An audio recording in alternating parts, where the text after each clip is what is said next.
Good morning, Brownsville. Good afternoon, good evening, depending on when you're watching this feed. If this is your first time here, welcome. My name is Frank Olivo. Our program focuses on the very important issues that are affecting the local community. We have shed light on injustices and we've allowed for our platform, this mic, to be that of the voice of the people. Now, if this is something that you can see yourself supporting, well, we ask that you join the cause. Make sure that you're actively following us across all of our social media platforms. Currently, right now, this live program is being streamed on X, formerly known as Twitter, and on Facebook. We could be found under Frankie Olivo. We encourage you to follow our personal page on Face. We could be found under Olivo Frankie. But more importantly, if you haven't already, create a Gmail account, go to YouTube, like, follow, and subscribe to our channel titled Frankie Olivo TV. It's free. Remember, I will never ask you for money. I will never ask you for food. If you want us to continue to provide you with the latest information that is happening within our area, we'll gladly do so. All we ask in return is something very simple, something that won't cost you a dime. Why? Why do you continuously start your program with these exact same words? Well, there may come a time where you're looking and searching for our Facebook page, Frankie Olivo, on Facebook with 46,000 subscribers. You may be looking for us one day and our page may not be found. You see, as of late, our Facebook page is at risk of being taken down. The powers that be do not want you, the people, to know the truth. But remember, we will never, ever be silenced. So if you're really about the cause and you want to stand up to corruption and you want to hold our elected leaders and those in leadership positions accountable, make sure that you're actively following us across all of our social media platforms. Remember, Good Morning Brownsville will come on Monday through Friday religiously. So make sure that you are subscribed to Frankie Olivo TV on YouTube to tune in. We will not be silenced. And always remember, South Texas, we are forever grateful to each and every one of you for the time and attention that y'all provide us. Thank you, thank you, thank you so much for that. How we doing, chat? How we doing? Happy Friday, the day in which we've all been waiting for. If you are work within the school district, you have a lot to anticipate. Today is the last day before spring break vacation. The Rugrats will be at home for the foreseeable future. We hope, if you are an employee of the district, that you use this time to travel, to recharge your batteries, and come back ready to hit the ground running. I'd like to reassure my community again. Lo prometido es deuda. Whenever I ask something of my community, I always try my best to come through. At the end of the day, I want you to hold me at my word. Whenever I ask the community to help me obtain 1,000 subscribers on Facebook, I did say, if you do this, if you help me reach 1,000 subscribers, I will provide you banger stories. Yesterday, a follower was questioning and saying, Frankie, why aren't you talking about this? Why aren't you talking about that? Please, I ask for your patience. The reason why we are starting to now talk about this is because, well, we had the primary elections this past week. All of the attention was geared towards those different elections. I found it to be improper to talk about these stories, these issues last week. Again, everybody's focus was on the different races. And again, I pride myself in coming through. At the end of the day, our word has weight. So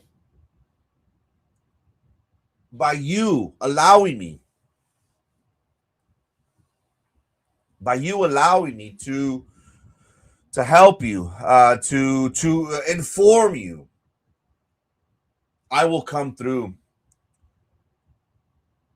Another thing that I want to state before we start with today's program, I get criticized a lot. And I understand that, rightfully so. Everyone is entitled to their opinion.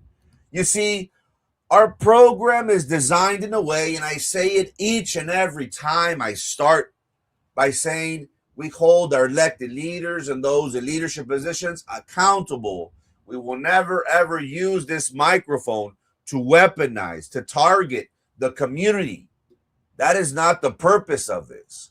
And through the course of our time uh, um, providing information, you know, we're liked and we're hated. And that's okay. My job isn't to please people. My job is to keep you informed. Some enjoy what we do, some don't. Some are possibly more critical than others. At the end of the day, we understand that for every rock that I throw, 10 are going to be thrown our way.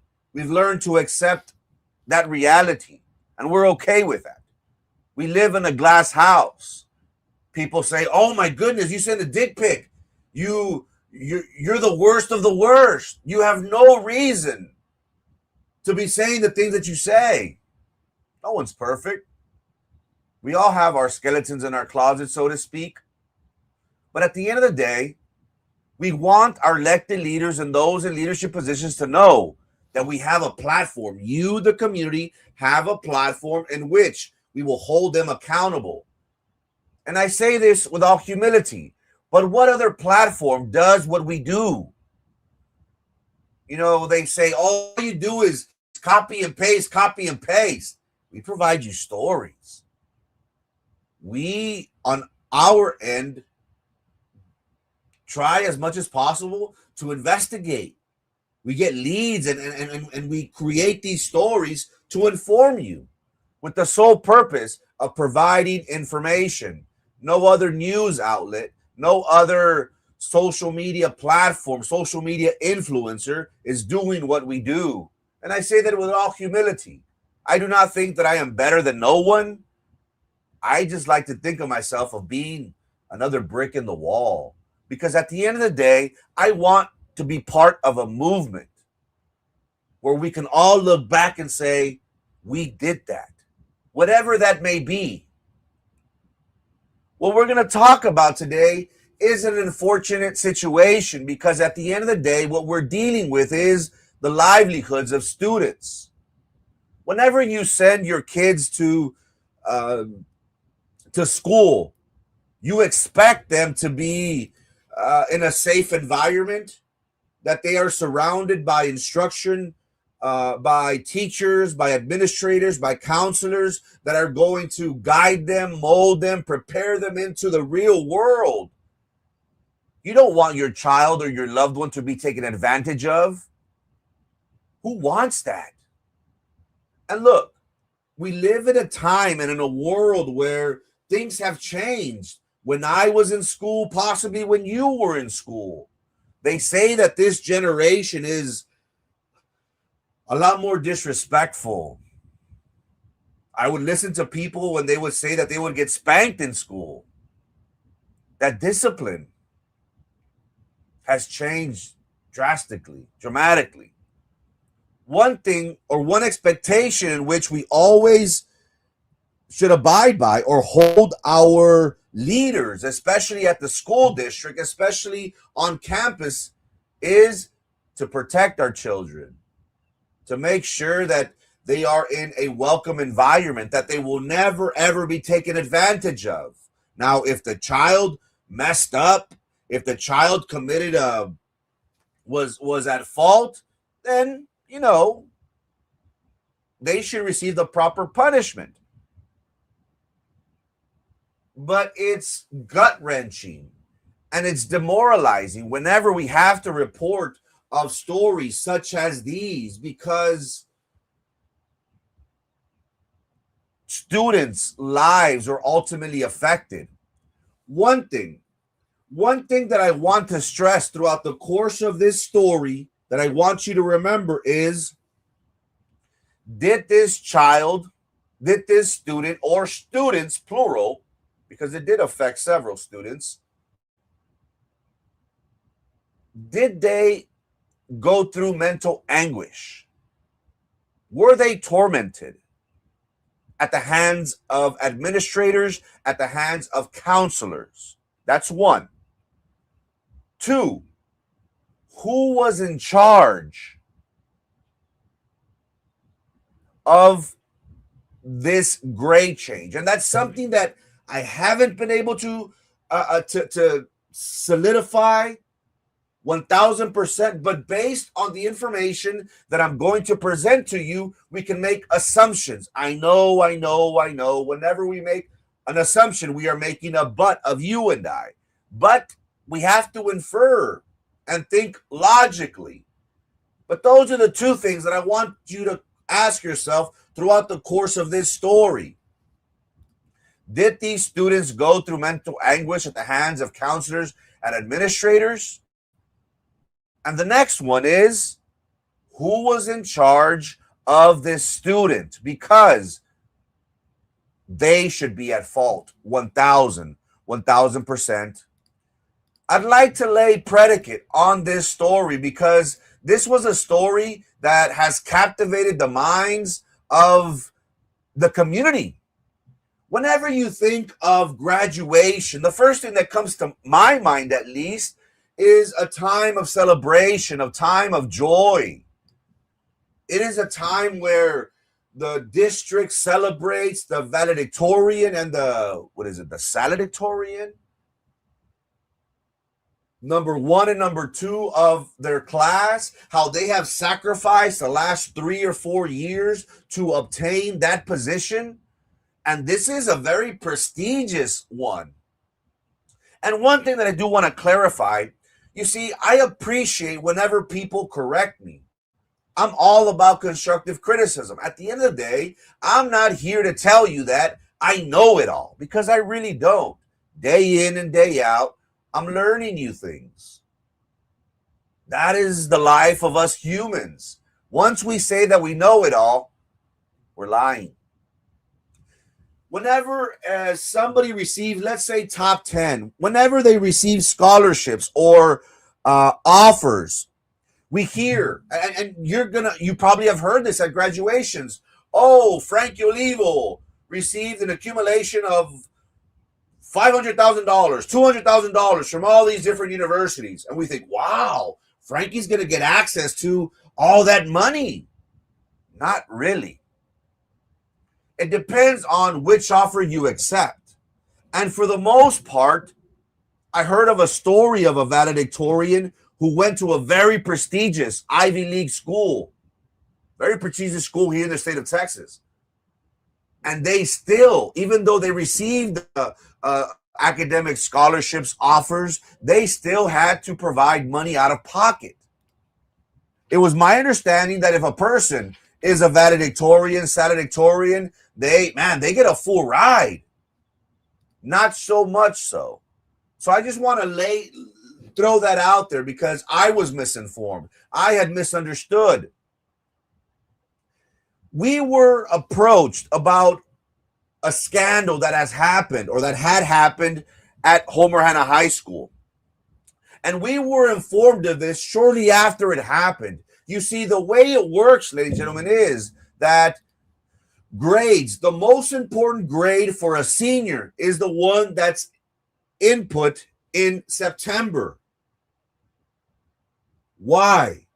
Because in September, when the rankings are done, when the counselors, administrators submit those grades, that is what they will use whenever they apply for the different universities. That is when they start getting those offers. So for the 3 years that a student goes to school, the most important input of grades is their senior year, 2 months into their senior year in September. Well, August, September, a month and a half, let's say 2 months. When the counselors submit the grades in September, that is the most important grade for the student. There's one grade input in September, and I think the next one is after the new year. I don't want to,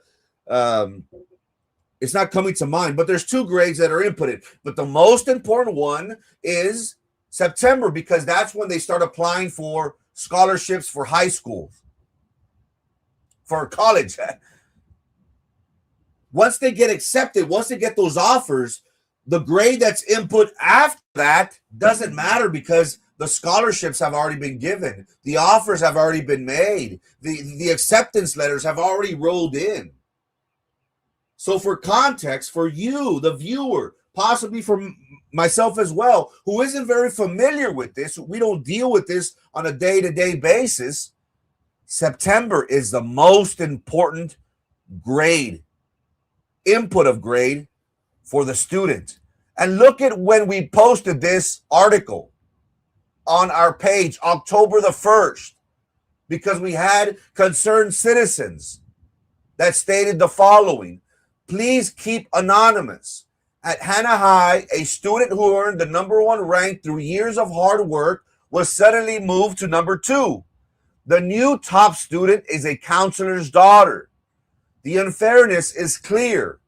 One student repeatedly asked her counselor for certain courses and was denied, while the counselor's own daughter was given classes out of sequence and outside district curriculum guidelines to boost her rank. This feels like manipulation and favoritism that goes against the very principles of fairness in education. The decision could cost the affected students millions of dollars in scholarships. Parents expect counselors to guide all children equally, not to tilt the system for personal gain. BISD must investigate and hold those responsible accountable. Our students deserve fairness. Our community deserves answers. And when our source has been very good to us. They have always given us solid information. You see, this program doesn't know what is going on, but we have eyes and ears just about anywhere. And it doesn't benefit me for those individuals that are providing this information to lie to me, because they know once I find out that information is inaccurate or that I cross-check or cross-reference this source, and if I find out that they're lying to me, I will never, ever take them into accountable. This source is solid, has been solid, and would never lie. But once we posted this information, we were already accused. Oh, you're lying. You failed to mention that the other student works hard and has been in the ranks for top 4 years. Embarrassing and entitled post from a grown adult, probably from the parent too. Rethink your words before you comment on another child's hard work. You see, people get upset whenever we bring things up to light. If you haven't noticed, look at the county judge race. Look at the things that we've uncovered about county judge candidate Steve Guerra. His people have denied everything and said, oh, you're on payroll, you're getting paid. Nobody pays us. We hope that the community understands that we want you, the viewer, to be well informed in regards to the different candidates, the different races. And in this particular story, what is going on in the classroom? What is going on in these schools? And we were accused of targeting students, of talking bad about them. If you are new here, you would understand, or if you are a regular here, you would understand and know what we're all about. We would never weaponize this microphone. We never go against the community, much less students, much less kids. That's not our prerogative. The reason why we focused on this story was because there were serious allegations made against counselors that manipulated the grades of a student, one that was top ranked #1 for the past 3-4 years, and suddenly, lo and behold, they dropped. Now, you have to understand, do students drop in rankings? Yes, it's a possibility, but it is the counselor's responsibility and duty to investigate. Hey, here I have a student that has been straight A, solid throughout her 3-4 years in high school. Suddenly she drops from one out of the top spot. Why? When that happens, ladies and gentlemen, the administrators and the counselors as a whole have a responsibility to investigate. Why did this happen? They have to investigate this before the grades are submitted and entered in September.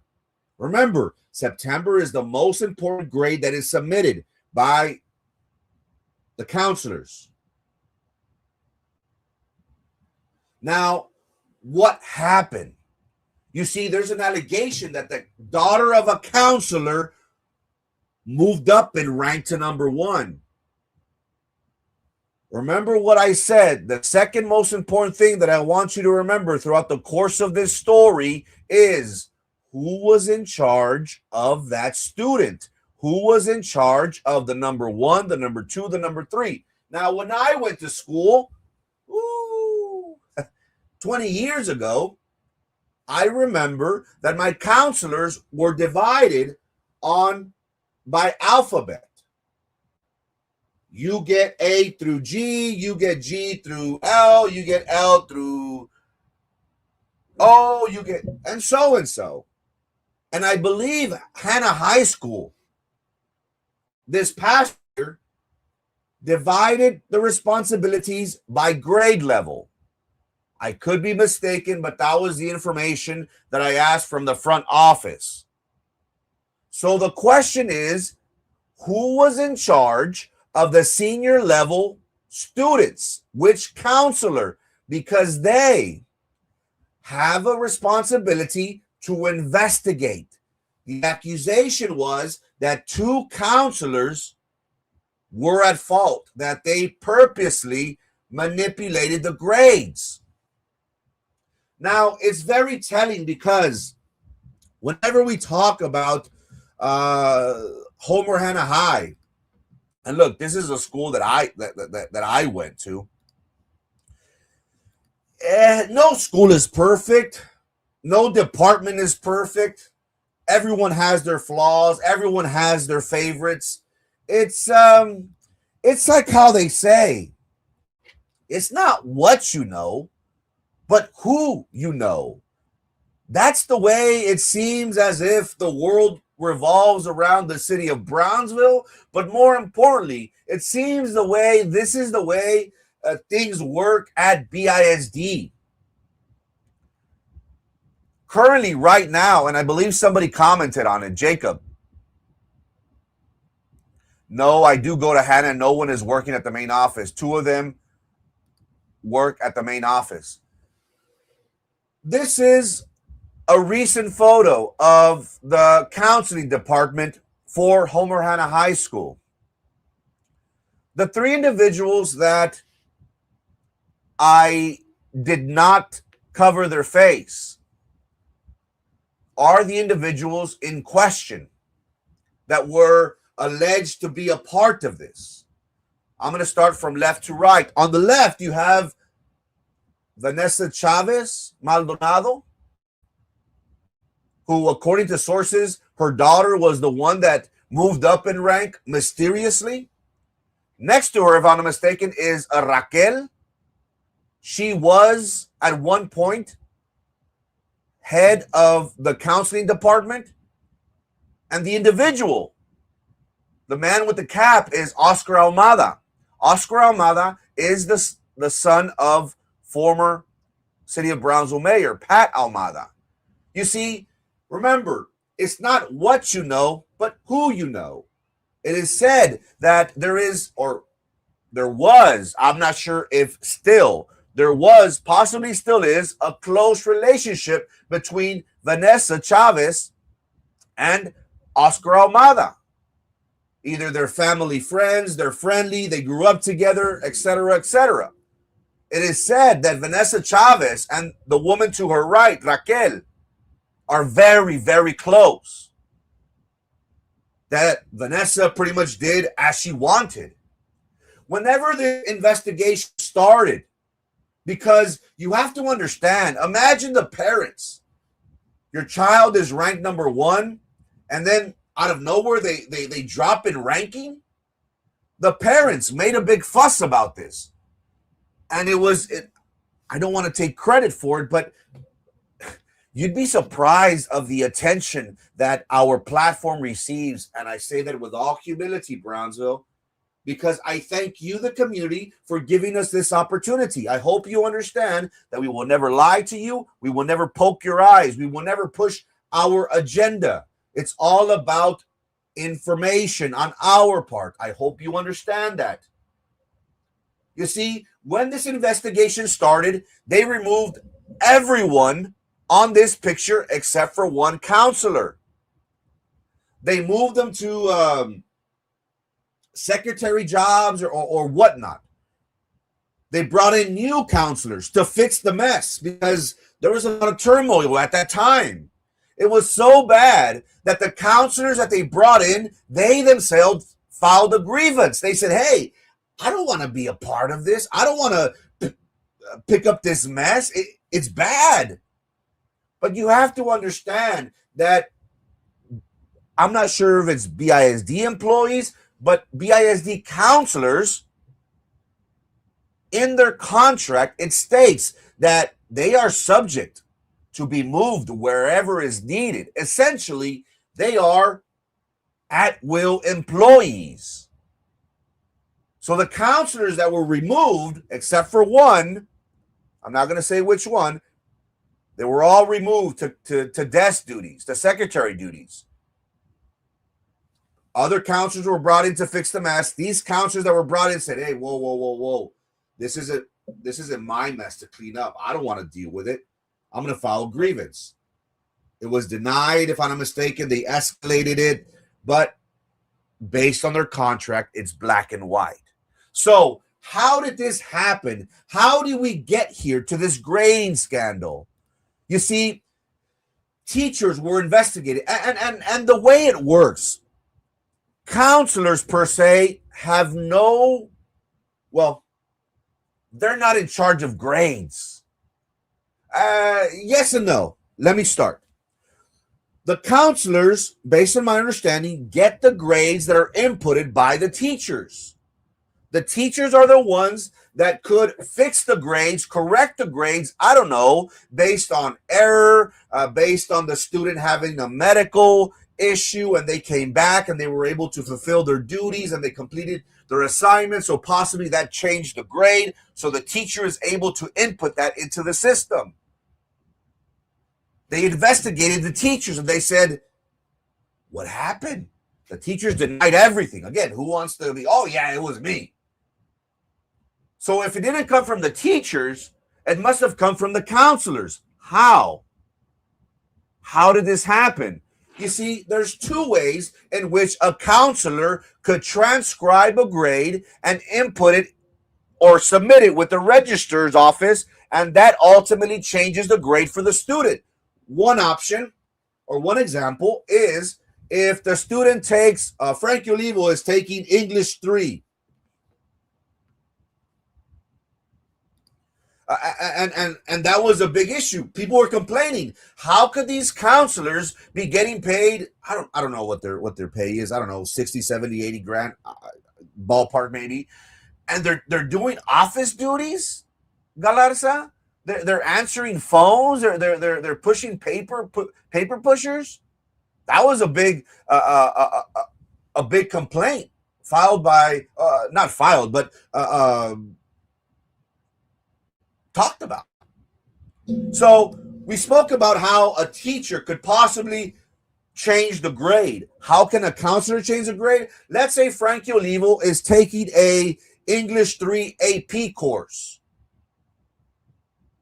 And Frankie gets a 4 or a 5. When I was going to school, I think the GPA was 4 and 5. Today, I think it's like 5, 6, 7, if I'm not mistaken. It's totally changed. And also, before, based on rankings, they would allow, right now it's just core subjects. Back in the day, it was everything, even our SPED population, until they got rid of that and said, no, they're taking the rankings away from from the students that from other students. So let's say Frankie took an AP class, English 3, and got a 4. The counselor, not the teacher, the counselor would transcribe that grade, submit it to the registrar's office. That's one. Another option example is when a student takes a dual enrollment course, let's say during the summer, when they go to TSC, they go to the university, and they want to advance. Well, that also helps with their GPA. So whenever that student takes that course, the counselor transcribes that grade. So what happened? Why was there a mix-up? And again, ladies and gentlemen, whenever a counselor notices that the number one student for the past 2 or 3 years suddenly drops in ranking and they submit it to the registrar's office, that's a big no-no.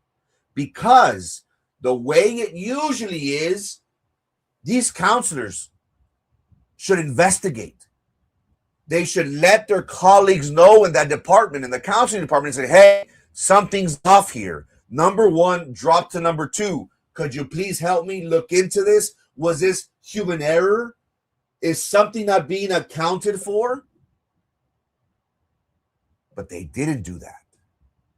That is why I want to stress to you, it is very important for us to find out, and I'm going to find out after this program,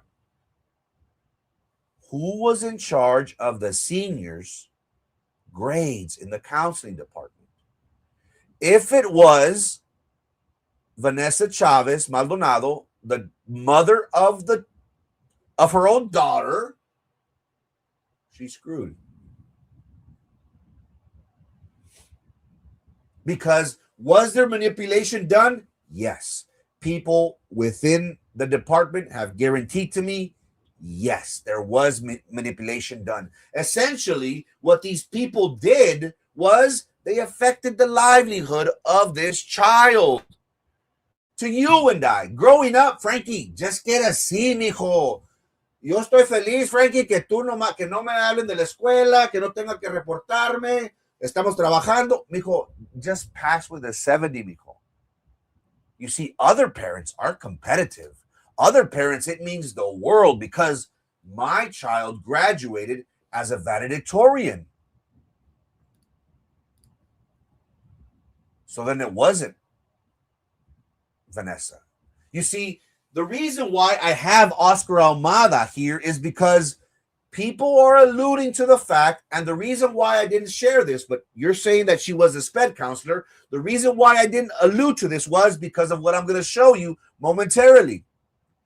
People, when they told me about this story, they said Vanessa Chavez's daughter benefited from it, and the perpetrator, the one that did it, was Oscar Almada. I'm just saying what people told me, okay? That he has a close friendship.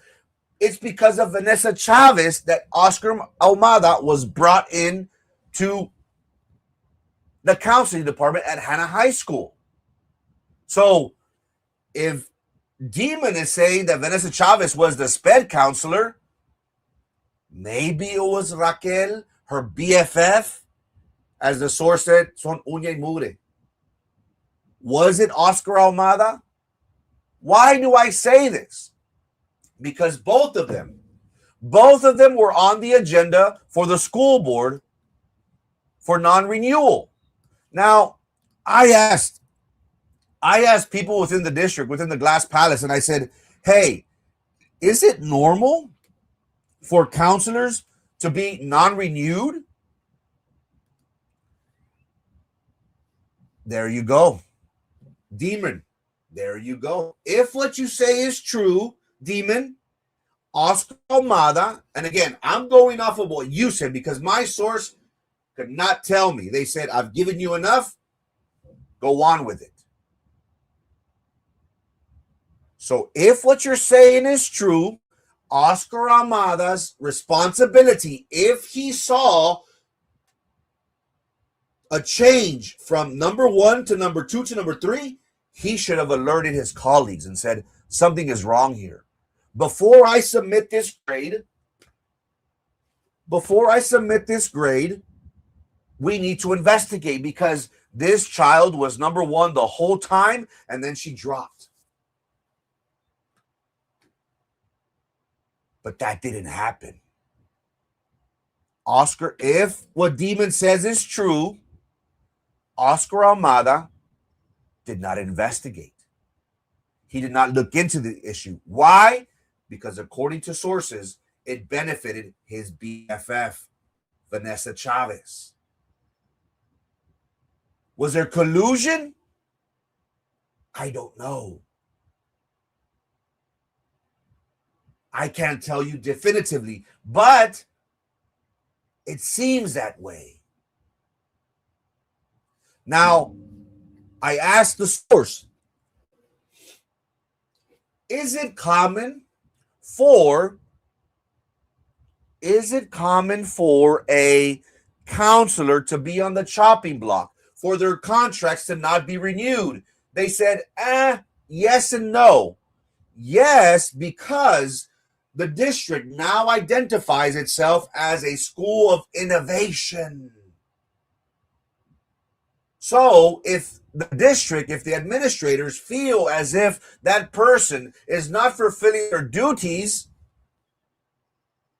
they are subject for non-renewal. I said, how often does this happen? Not very often.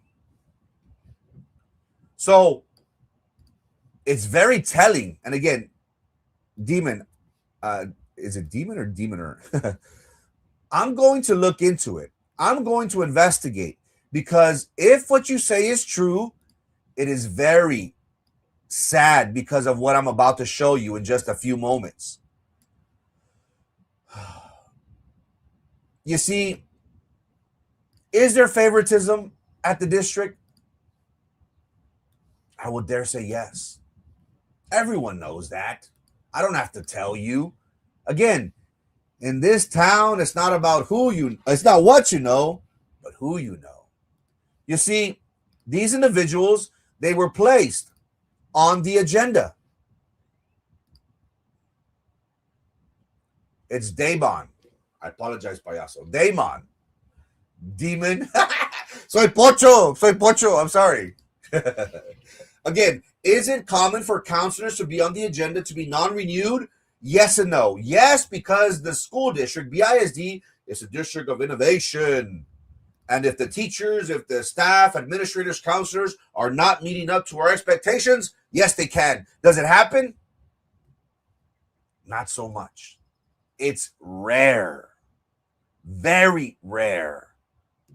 So, on the agenda this past school board meeting, there was 2 agenda items that caught the attention of the community, and this was heard in executive session away from the public.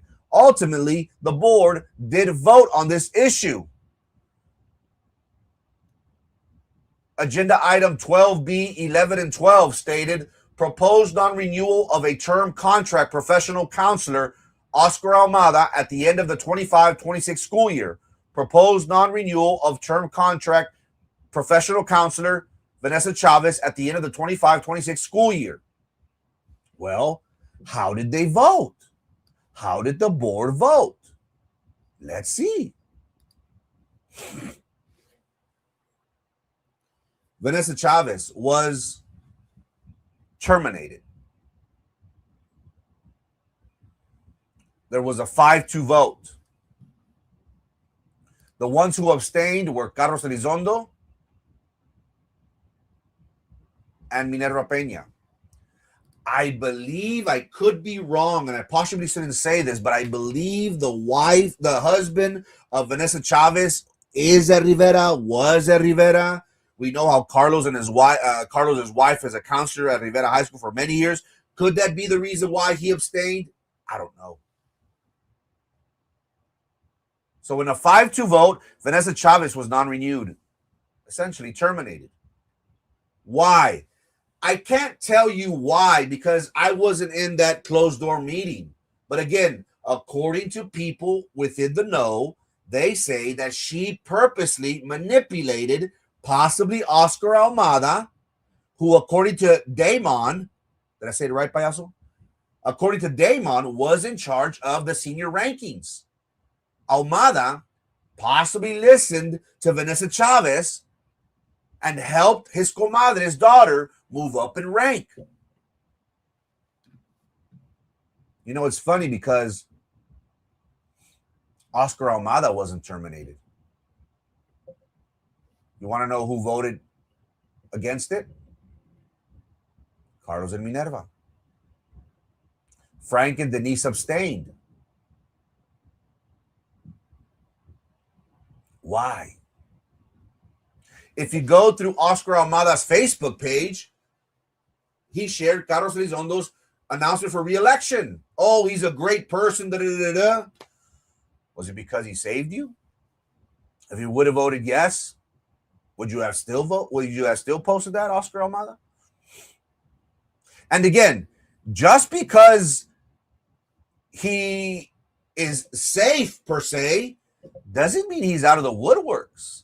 Because two possibilities, and I spoke with an attorney that is very familiar with school law. I asked them,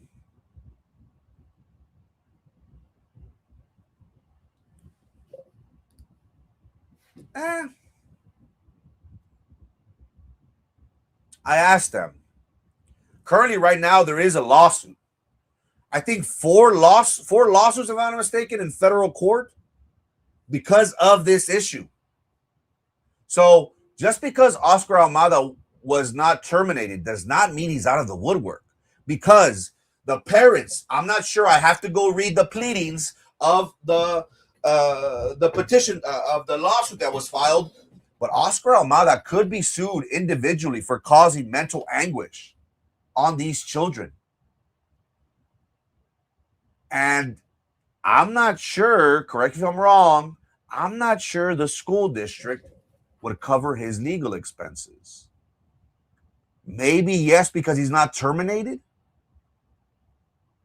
Maybe. Also, I asked the attorney, sir, is this a criminal matter?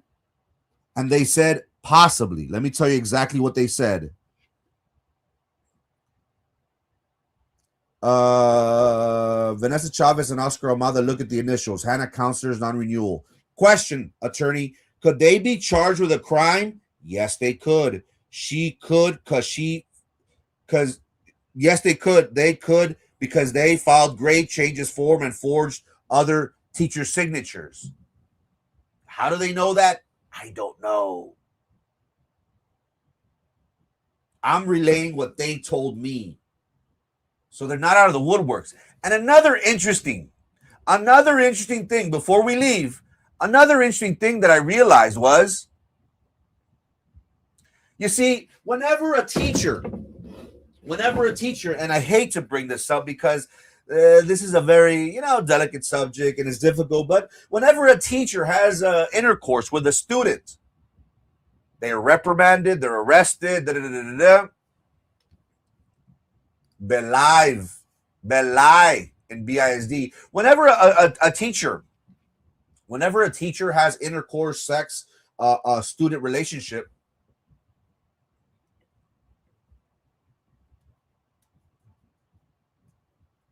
they are automatically reported to the Texas Education Agency, TEA.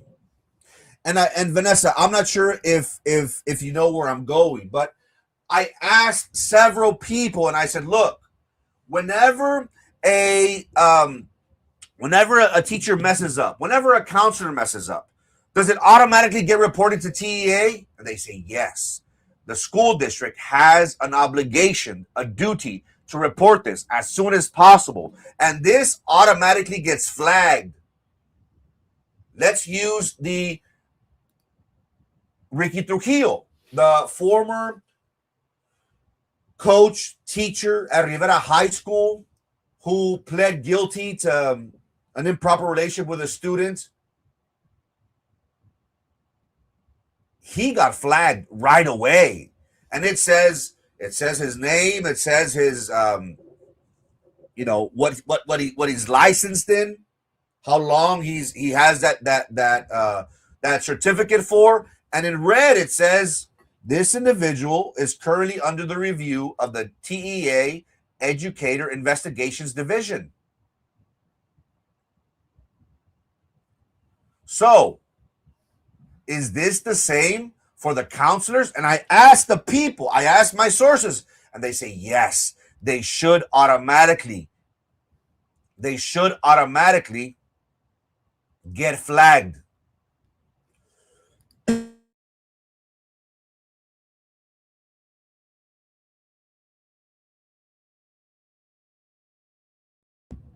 But look at Vanessa Chavez's. Why isn't it flagged?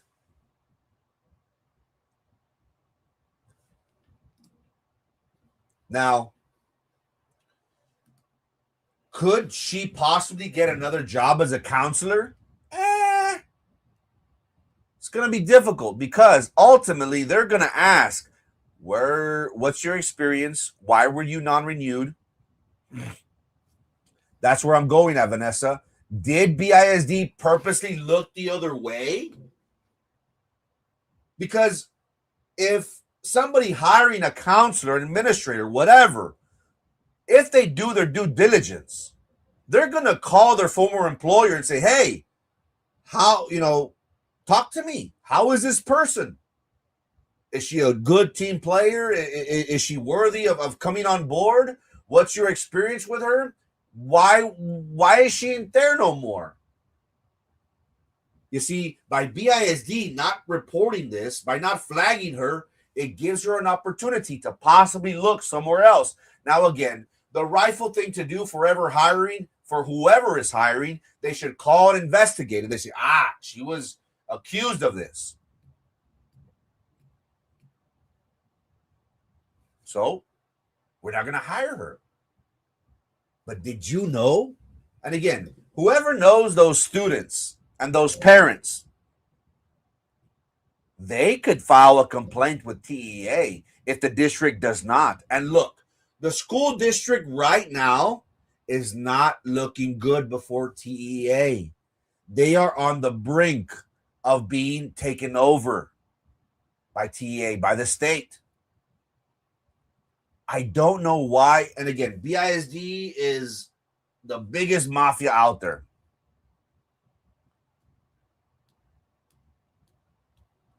So why didn't they report it? Why isn't this individual who was non-renewed, who was terminated? And again, the board, will the board terminate an employee just because? No, because behind closed doors, they must have been given solid information, concrete evidence to say, this is what happened. That is why I'm not sure how Oscar Almada did not get terminated. Because according to sources, he was the one that did it.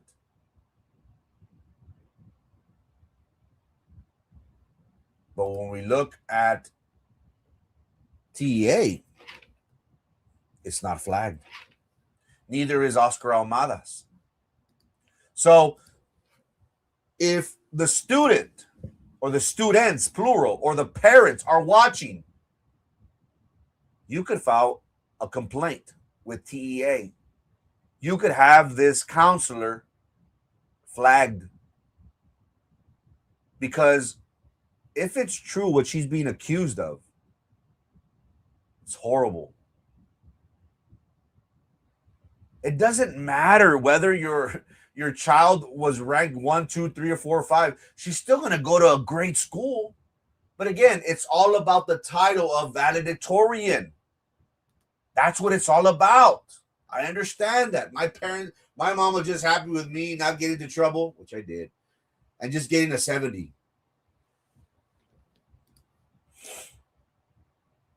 So to the parents who already filed a lawsuit, you can file a complaint with TEA. And that is going to look very, very bad on the school district because it shows that they're hiding something.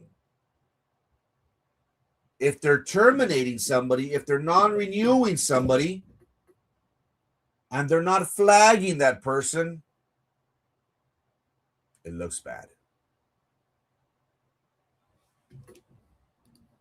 We started today's show with two key questions that I think we answered one.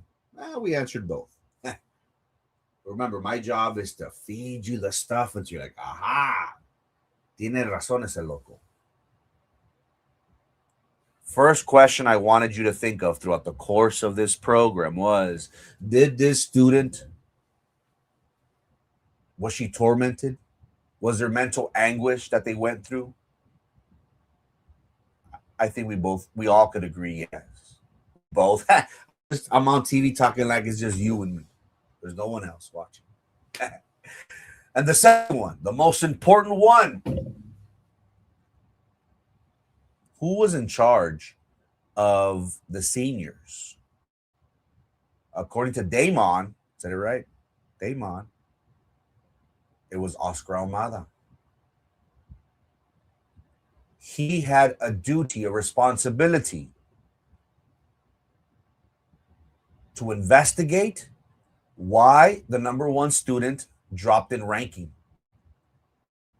before he submitted the grades. That is something that you let your other counselor colleagues know and say, hey, let's get on with this. Teamwork, let's investigate. But he didn't. Is he a rookie? Does he not know the procedures? Does he not care? Or did he know exactly what he was doing? And he did it to help out his friend's daughter. Why do you send your kids to school? You expect them to be educated.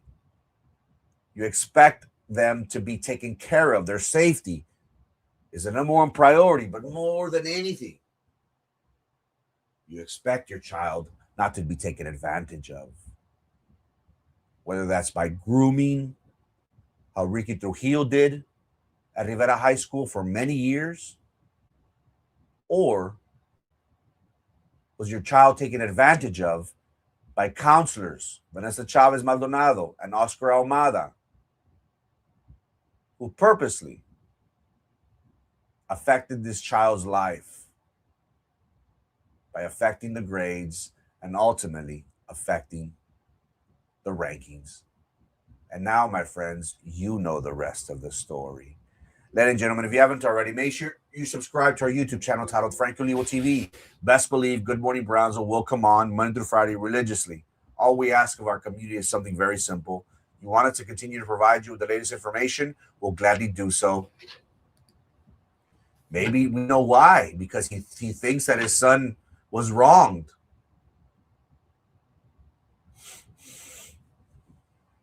Maybe. Ladies and gentlemen, thank you so much for your time and your attention. Have a great, great weekend. I don't care. Taramada's someone of the past. Ladies and gentlemen, if you already, make sure you subscribe to our YouTube channel titled Franco Levo TV. Best believe we'll come on Monday through Friday religiously. All we ask of our community is something very simple. You want us to continue to provide you with the latest information. All we ask of our community is something so basic in return. Make sure that you subscribe to our YouTube channel. I hope each and every one of you have a great and an eventful weekend. Take it easy with spring break. If you're not young anymore, ya eres rucón. My name is Frankie Levo, ladies and gentlemen. This is Good Morning Brownsville. Peace!